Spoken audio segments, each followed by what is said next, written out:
So good evening, everyone. Thank you, Laura, for having us a second time. My name is Gert-Jan from Wijk. I'm a Dutch guy living in Berlin. Next to me is Johannes, Stuhler. We are two founders of Listnride. As Laura mentioned, we got to know each other also here in Mannheim. So I'm living in Berlin, Johannes lives in Munich. And we decided one day to do an executive MBA here in Mannheim. So basically after work on every Thursday in the train up to Mannheim. And we started working on ideas and projects, and I have a digital background, Johannes has a more financial and controlling background, and we found out during a lot of project work that actually working together kind of worked out for us. And we started playing with ideas, and at one point, having, let's say, already a bit of a career, at one point you start looking for things that you like to do and where you're passionate about, and cycling and being outside and traveling a lot is one of our shared passions in that sense. So and we were looking at the macro landscape, what's happening. So at that time we saw a lot of sharing platforms coming up, marketplaces disrupting old economies, and having a bit of a background in marketplaces, we came up with the idea, hey, wouldn't it be cool, and also from our own experience running into the problem, if you travel somewhere and you would actually want to ride a cool bike, it's a nightmare. You have to go back to the yellow pages or phone books or whatever, old school things to find the things that you need. And we said, why is it not possible, just like booking your flight or booking your accommodation, just to book a perfect bike for the occasion? It can be a mountain bike, can be a cargo bike. So we're a bit different than, let's say, just a simple city bike. Of course, you can find them as well.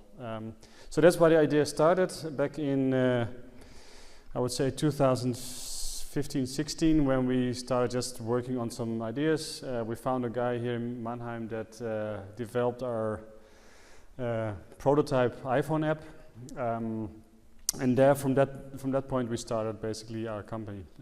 So the last time we were here, we were very small. I think we were like 3 people, having very small rooms where we worked from. Now we are slightly bigger, so we're a company of 12 people. We have 3 locations: Berlin, Munich, and Kiev. Where we are spread in different functions as well. So Kiev is our development hub. We have 3 guys, or 2 guys and 1 girl now there. And Munich sits Johannes with his team, and I'm sitting in Berlin. And we've gone through a growth process, right? So you come up with an idea, you look at, okay, how can you finance this idea to get people and to start working on it. So we'll take you through this a little bit of what we are, what we do, and then at the end, we're free to answer your questions, and if you have any ideas to help us along, please share them. So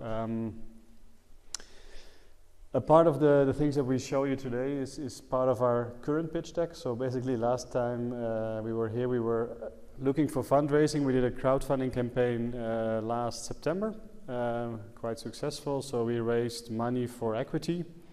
So basically private investors, but also, let's say, private people could pay in money and they would get stock in the company. So we raised about 350,000 euros. Sounds a lot, but you can burn it quite quickly. Paying salaries, hardware, software, whatever you need to build a platform like this.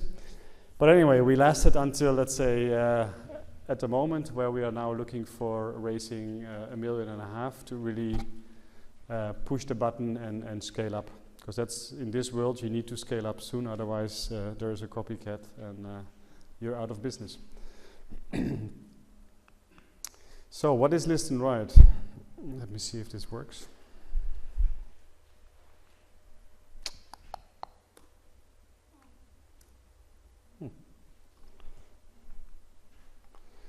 So a bit of a context again is the sharing economy. Many, let's say, verticals as we see it have been disrupted by platforms. Platforms like Airbnb for accommodation. I think even, is Wimdu still there? So Wimdu was the German copy of Airbnb, and they announced they are going to close offices because basically the winner has taken it all. But you see in car sharing there are different properties. Car sharing in the sense of short term, like drive now, car to go, etc. And longer term, which is more peer-to-peer, which is Drivey. Uber starts also in this segment doing car sharing. So this segment is changing also quickly, and of course it has changed as well. Campers, motor vans, or motorbikes. So there are a lot of small niches where you say, okay, it's nice to have the product, but actually you use it maybe a few months in a year. So why not making some money out of it? So, and we've been looking into, okay, where is our place to be, right? Where do I want to play? So we see a lot of sharing, bike sharing coming into the market, which are these big fleets, orange bikes, yellow bikes. They all have a slightly different name, but the same principle. You download the app. You have a kind of scruffy bike, but it brings you from A to B. It's cheap, and that serves the purpose. And we said, okay, this is, first of all, capital intensive. We're not going to attract 100 millions of euros just to have hardware and then distribute it. So we said, okay, that niche is there and it has a purpose, but we're not going to battle that game. So we said, okay, where do we see that we can be different? So we said, okay, long term, meaning leisure, being on holidays, having a nice bike, and different types of bikes. So there's a lot of choice, and some people like to be sportive, some people like to go with a family somewhere, some people just want to have a funky bike for a funky occasion. So we want to serve those purposes. So we start looking at data, market data, and let's say the global online travel market has started from the top, right? So flights have been automated and be bookable online quite long. Then accommodation came, then car rental came, and more you say, okay, if I'm there at the location, actually, why not already book some things that I want to do at the location? And so far, this is quite splitted. So you see now companies like Get Your Guide, Amusement, also offering a booking platform for tours, activities, and let's say local destination services. So this market is growing fast in the sense of digitalizing, and we see that we as a marketplace in that niche can play actually a good role there. And last but not least, you guys all understand that you demand from services to be transparent, bookable, and you want to have the information online. You don't want to go in if you're, let's say, not Spanish speaking, calling a Spanish shop and finding out, do you have the product that I want to rent for a few days, right? So you just want to have a few clicks and then just book it. So consumers are pushing this change, and I think that's where we come in as well. As you create pitch decks, there's always a problem and a solution. So the problem that we see on two sides, as a marketplace, you have the supply, which means the inventory. In our case, it's the different types of bikes we have in the different locations.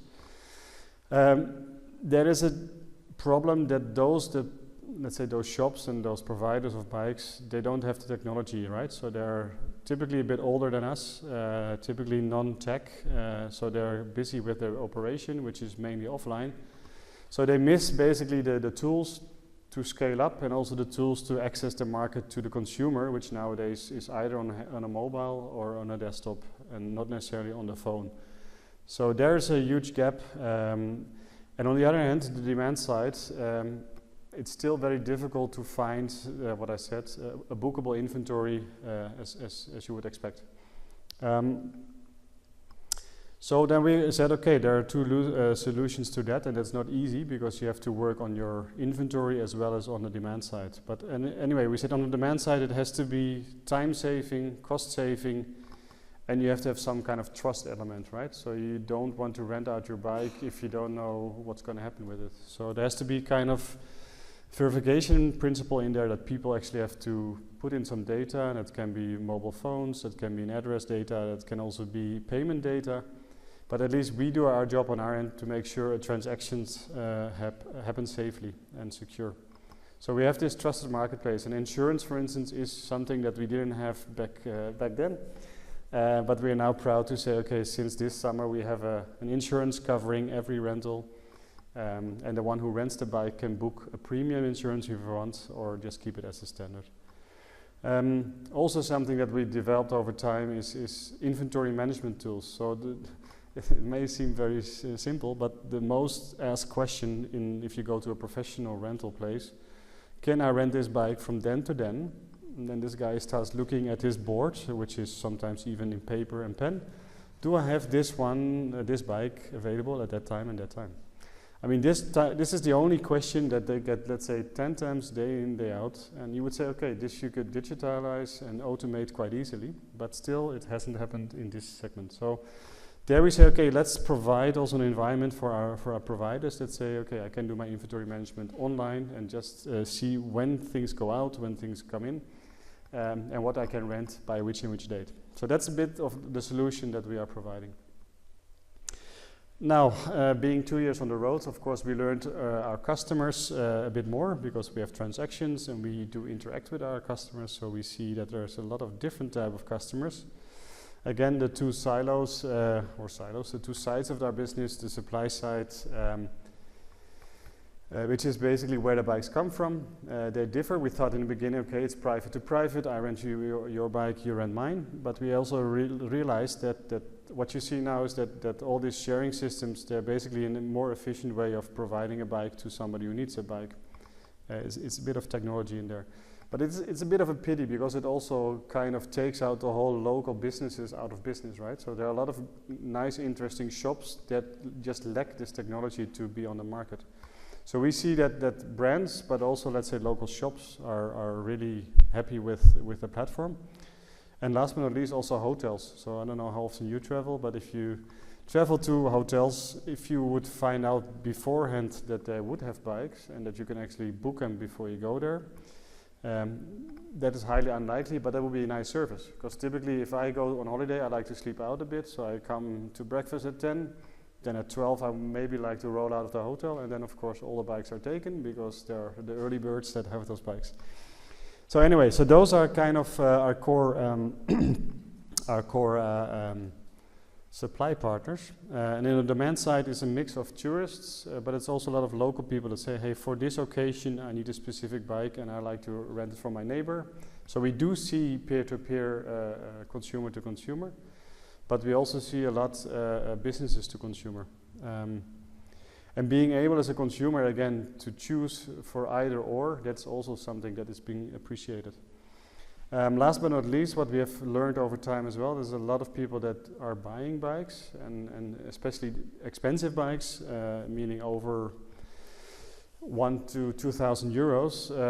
And those bikes you like to test, right? You're not going to just buy a bike that looks nice and spend quite a lot of money on a bike without having tested. So we see this model also interesting. So more and more bike brands sell online. More and more customers would actually see the bike and test it, and that's where we step in as well. So that's basically the business case. That's our users, we made some graphs just to give you an idea of what's happening on the transactional side and what's happening on the revenue side. Also to be a bit transparent. Okay, it sounds all nice, but what's actually happening under the hood? So on the left side, you see this bar chart, which for us is the GRV, so that's the gross rental volume. So how many rental revenue do we generate? And let's say in the top months, we're officially in the summer. So we did around 15,000 euros on revenue there, which equals around 250 rentals per month. So it's still small, but it's already significant, and you can learn a little bit from the data behind it. So that's growing quite nicely. And on the right side, we have basically the revenue side, which means the transaction is one part of our revenue, and we have a business income, and I'll show you later where that comes from. That is basically our total revenue. So we have a quite nice margin. And basically, if you refer that back to 2 years ago when we were here, basically we had a working dummy kind of product, and we did maybe 2-3 transactions per month. So it was kind of hard to really see where the client is and what the clients need. And now at least we get a lot of feedback because there is traction, there is volume, and there is also a lot of traffic on the site. To give you some more perspective, so you need supply, so you need to have inventory. So we have around 9,000 bikes at the moment. In predominantly five markets. So yes, we are a German-based company, but if you go down south where the weather is nicer, you typically go on holiday, Italy, Spain, France we haven't touched yet because simply we lack the resources, but Spain, Italy has grown considerably. And also the Alps, so Austria is also a big market for cycling. And of course, as I'm Dutch, Holland for us is also important. So where does the supply come from? So we have over 1,000 providers of bikes, and this can be shops. So we have around 400 shops, hotels, brands, and private people as well.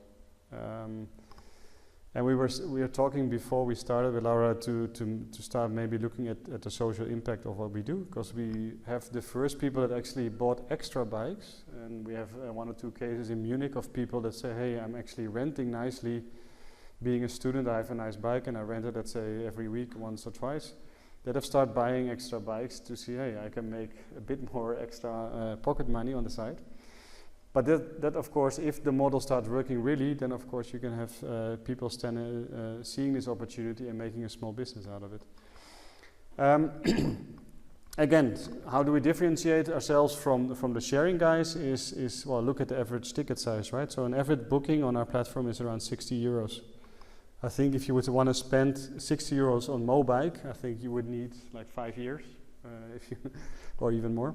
And then you can travel and use this bike endlessly. So let's say people are willing to spend a bit more, the bikes are different, and I think that's a really good differentiator. Where we see the stickiness and also the return is people come back, so it's nice to get awareness and people visit your site and consider your products, but it's also nice to say, hey, I've booked once and I will come back, and somehow this service kind of fits into my needs. So we see that happening, and that's also cool. And you can do it when you have 5 bookings and see this number, but then of course it doesn't really have statistical values. Now with the number of bookings we've done this year, it starts to make sense. Again, part of the business plan is also how big is the market, and we are now confronted having a lot of talks with investors. Hey guys, this is a nice niche, but how big is this market? And it's a moving target. First of all, things are digitalizing. Second of all, cycling and active holidays is a growing segment, so people are more aware of, if I go somewhere, I want to do things, and not necessarily by car, but by bike. So we've been looking on different numbers, and there is no hard data in the market, but we estimate the addressable market where we play in around 3 billion euros in Europe. So we first say, okay, let's focus on a market that we think we can be a winner, and Europe and cycling is kind of the mecca, I would say. So we said, okay, that's around 3 billion euros, and if we are a strong marketplace, and a marketplace for me is like in the old days in eBay or in the nowadays Alibaba, they have strong market presence, right? So you need to be having like 50% or more of the transactions going in the market to be relevant. So that's where we say, okay, there is a huge business for us there, which is around 225 million euros that we can gather as commission. So not as the GRV, but as our revenues. And at this point, I've been talking enough. I will hand it over to Johannes.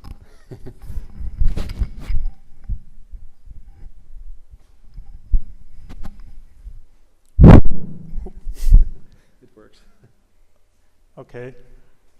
Hello, everybody.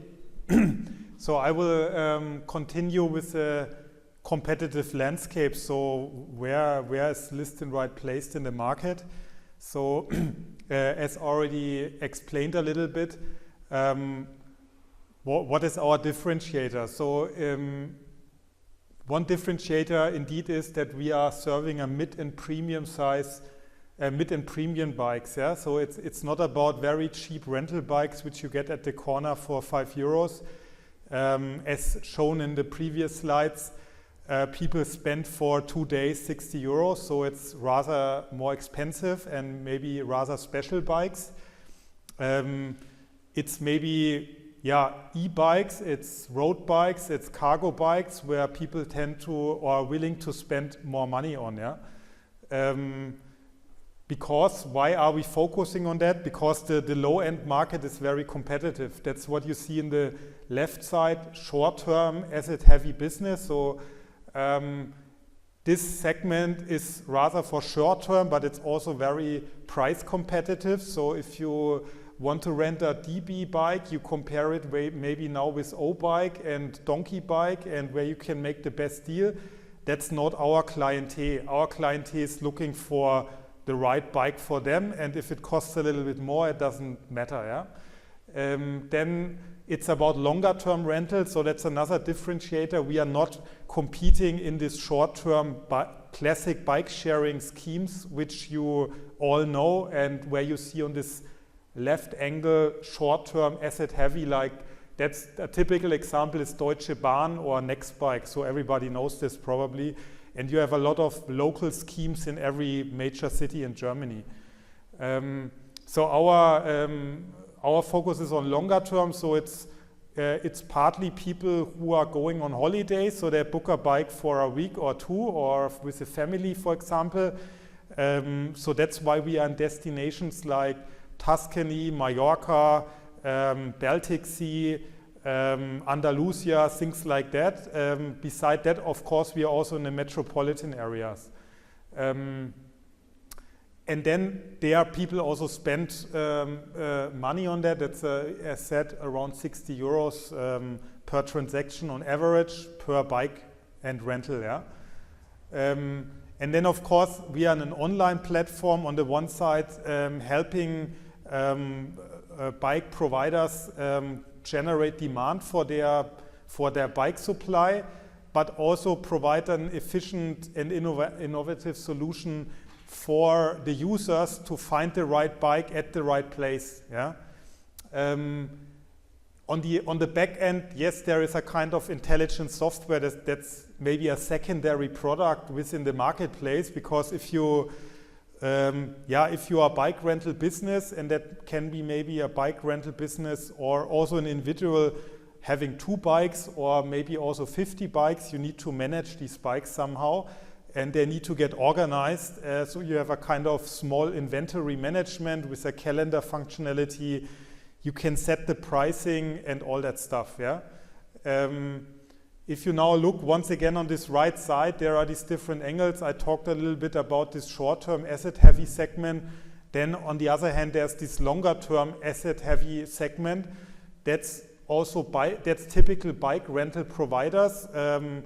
Either it's bike shops, they buy demo bikes, or bike rental businesses, they buy for each season, let's say, a fleet of bikes, and they need to try to make a return out of it and rent them out as much as possible. So that's typically happening in these holiday regions. What they all lack is that they have a kind of digital system where they can place the bikes and rent them out. So a lot of this is going on by phone and email. So there is no booking.com for the bicycle in that sense. Yeah? And then on the right side, on the bottom, that's another competitive field, I would say. That's really software which serves the bike rental market or small and medium-sized businesses. So they have their focus only to provide a software solution, but that has nothing to do with the online platform and with the window to the market. So it's only a functional thing, a kind of, yes, inventory management. It's a kind of ERP system for your bicycle inventory, let's say. Yeah? And on the left corner, this is a very interesting segment, and we are also competing in this segment or playing part of it. And it's bike events and tours. Yeah, so there's, for example, Airbnb and Get Your Guide. They not only rent out flats, but they have now new products which is all about tours and activities. So you can book a bike tour in Tuscany and include it with a dinner, with a Tuscan dinner or something like this. Yeah. And there are all kind of these activities, and one segment of these activities is clearly sportive and cycling oriented, and it's quite big. And this is a part where we are somehow playing. So we are renting out bikes and also special bikes, and they're used for experiences. Yeah? One cool example is the Ironman. So Ironman organization is organizing triathlons worldwide, but they are also organizing bicycle events, like there is this Cyclassics with 10,000 participants in Hamburg. So when you want to participate there, there's Listnride integrated on their platform, renting the right road bike for this event. So this is an example of an experience. Yeah? People are traveling to Hamburg from all around the world to participate in this event, and so far have to carry their bike with the airplane or whatsoever, or maybe find a bike locally, but that was very difficult. We just teamed up with the biggest event in Europe. That's the Vätternrundan in Sweden. It's near it's in Motala, between Gothenburg and Stockholm, and there are 40,000 participants. And it's a road bike race, and it's the longest distance there is 300 kilometers, and it's taking place in June. And the booking platform is already open to book bikes with Listnride there. So we have already bookings from the United States, New Zealand, Portugal, whatsoever. All people who want to join there and now use Listnride and pay some extra money for this, but are happy that they don't carry any bike there. Yeah? So this is a little bit example in which segments we are moving. In the middle there's Listnride.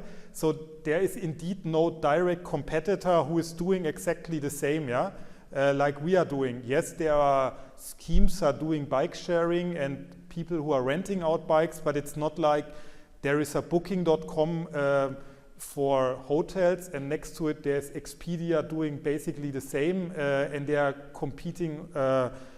And it's a very competitive environment. So we are somehow, we have somehow a unique service, at least at the moment. So see what's happening on that side. Then some words about the business model, very simple. So there's on the left side the transactional model. So on each rental which is set up and a rental transaction is happening, we are taking a 20% share of this rental, yeah? But from both sides, from the lister and the rider, from the demand and supply side. So that's a typical discussion in the sharing economy, who is getting what, and is it for free, or do people have to pay money for it? So our service is indeed a paid service. So yeah, we need to really, and it's also the target to create a sustainable business and create, of course, profits at one time with it, to run and to develop this company. So that wouldn't be possible if it was all for free. Yeah? I mean, somebody has to pay the bills. Yeah? And then there's this rental transaction. For Germany and Austria, we also have now included an insurance coverage. So as soon as a bike is booked in exactly this timestamp, the bike is insured against damage and, of course, if possible, or if you wish, also against theft. So this is an extra service, and we are only providing a service from an insurance company, but which is provided through as part of Listnride, and only in combination with our booking, of course. And there we get a 20% commission on this insurance fee. This is small. These are small amounts. Like for each day, it's then 1, 2, 3 euros, depending on the bike value, and if you want to have the insurance for damage and theft, or only one or another. And then the other part. This is a marketing and sales services, what was explained in the previous slide, that beside this business we have partnerships with the bicycle industry. They are booking marketing services with us, for example, to run a test ride program. There are more and more direct sellers in the bicycle industry who don't have a physical touch point to their potential customers. So they say we sell online, but we place the bikes in some selected cities at the moment, mainly in the DACH area and in the Netherlands.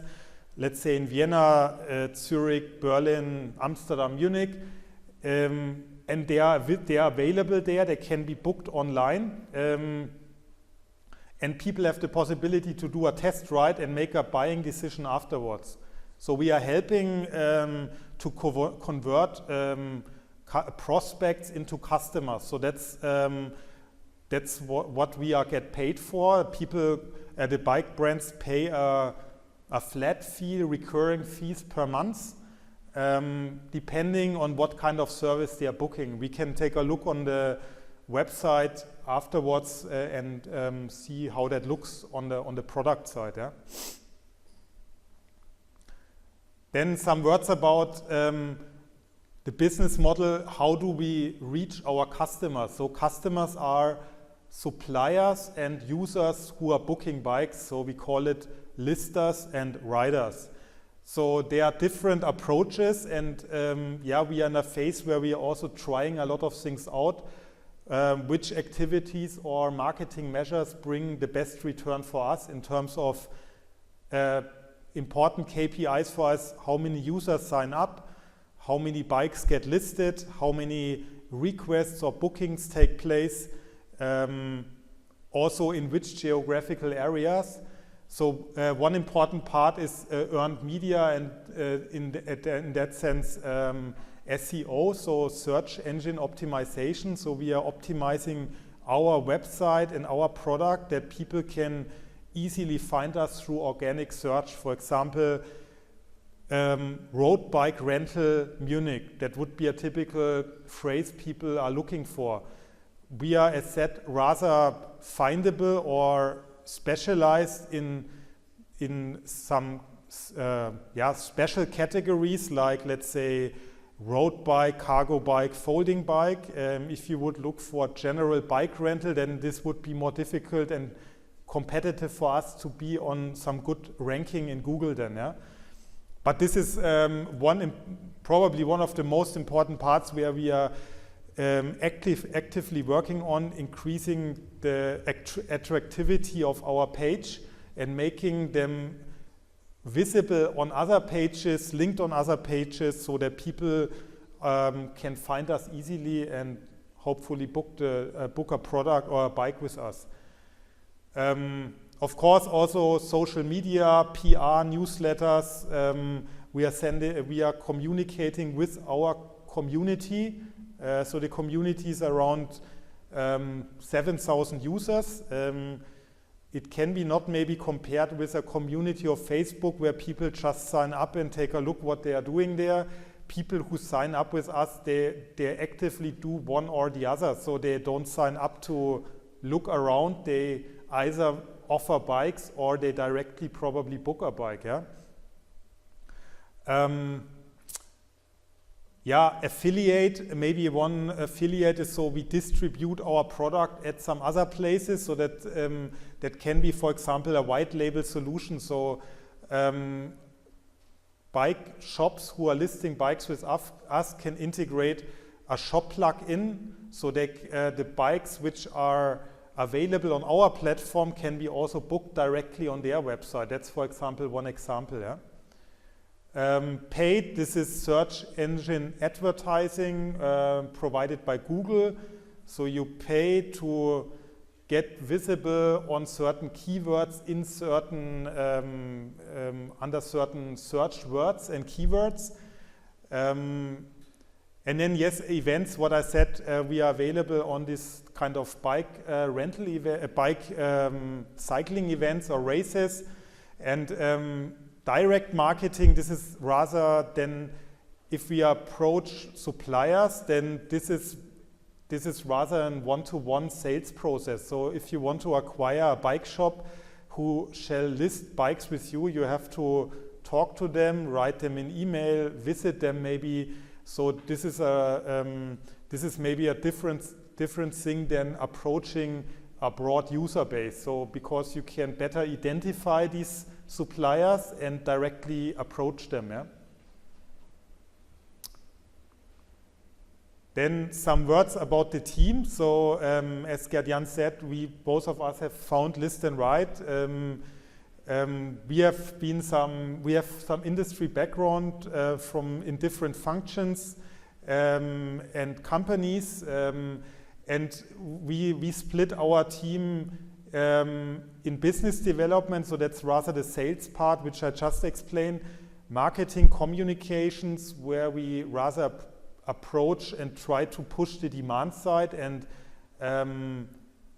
approach users or prospect customers. And we have product and technology side. It's about developing the platform, and it's an ongoing process. So this platform is living from improvements, new functionalities, professionalizing the whole system, following new business demand, which we discuss with new customers. So this is a team setup, and as said, it's split. So we are kind of virtual team, partly in Munich, in Berlin, and in Kiev. We maybe also some words about how we collaborate together. We work on a target system called OKRs, Objective and Key Results. So it's based on a rolling and quarterly target system, which we discuss with the team, and then work on different projects within this team. Yeah? So maybe you have heard of this. Yeah? This team is also constantly moving, so there are, we also had some changes because, I mean, some people left, some new people came. We have, of course, we need the support of maybe also intern students, and also we work with some consultants from outside who maybe have some special know-how to help us trigger certain topics like search engine optimizations. It's a highly specialized marketing theme. It would be too costly to say, yeah, we are hiring an SEO specialist. So it's about, we are enabling, let's say, people from our team to work with a senior and then do this work within our team. So we try to work with some coaches for some special topics. Yeah. Then maybe also an outlook. So what are the plans for the near future? So one part is a geographical expansion. So our focus and vision is to be the bike rental platform in Europe. So it's about spreading the availability of the system basically in terms of inventory. So looking for a bike is only interesting if you also have the possibility to search for the right category you are looking for, having the right size of your bike, and having it in the right place. Then supply in different metropolitan areas and holiday regions is a focus for us. We don't want to be all over Germany, let's say, but we have a focus on different areas or regions, yeah, and that's what already explained. Some existing markets we want to penetrate further, and then new markets would be, of course, France and UK. So we're looking for markets which, where's a culture of cycling and where cycling is in demand and developing, yeah, either for mobility in metropolitan areas, but also for recreational activities in holiday areas. Yeah? On the product side, maybe some words. We have focused on our development activities rather on the web app, web application. That's also because there are some complexity in the system, especially if you are looking to list bikes and bring them on the platform. But the next step would be to develop a mobile app as part of the whole experience. Yeah? So there would be rather the focus, not do detailed stuff in the app, but rather look for bikes, book bikes, accept requests. So very simple transactional activities. Yeah? Inventory management tools, that's what I explained, to provide interesting tools for suppliers of bikes to use only our platform. That could be invoicing, managing their supply, calendar functionality. So we want to convince suppliers to only use Listnride as their tool and nothing do outside with Excel spreadsheets and anything else. Yeah? So let's say it's also about creating a kind of lock-in effect. Yeah? So convince them to only use our product. Yeah, one part I also explained a little bit is about these tours and activities. That would be a kind of topic we would like to move in because it's very attractive. So the tours and activities would be, of course, bike related, but we have a lot of providers of bikes, especially in holiday regions, who say, okay, I have bikes and I already provide tours. Can I list them also on your platform? So that would be a kind of add-on product, and people are paying quite some money for that kind of packages. They can book them there. Yeah. So, and then on the right side, one challenging and demanding part for us is scaling the marketing activities. So performance marketing in sense of Google advertising, also Facebook advertising, but also organic search like search engine optimization, but also being active in the community, somehow being visible at these kind of events, trade fairs, for example. Yeah. So this was a presentation from Listnride, an overview what we are currently doing, what are our challenges. Thank you very much for listening. We are now open to discuss some questions with you. You can also try Listnride. So there's a voucher code here, 10 for you, which you can just redeem when you sign up and set up a profile. And of course, we are always looking for talented people to join the team. It could be also for a temporary period, master or internships. So there are different interesting challenges to tackle. So if you are interested in that, just let us know. Yeah. Thank you.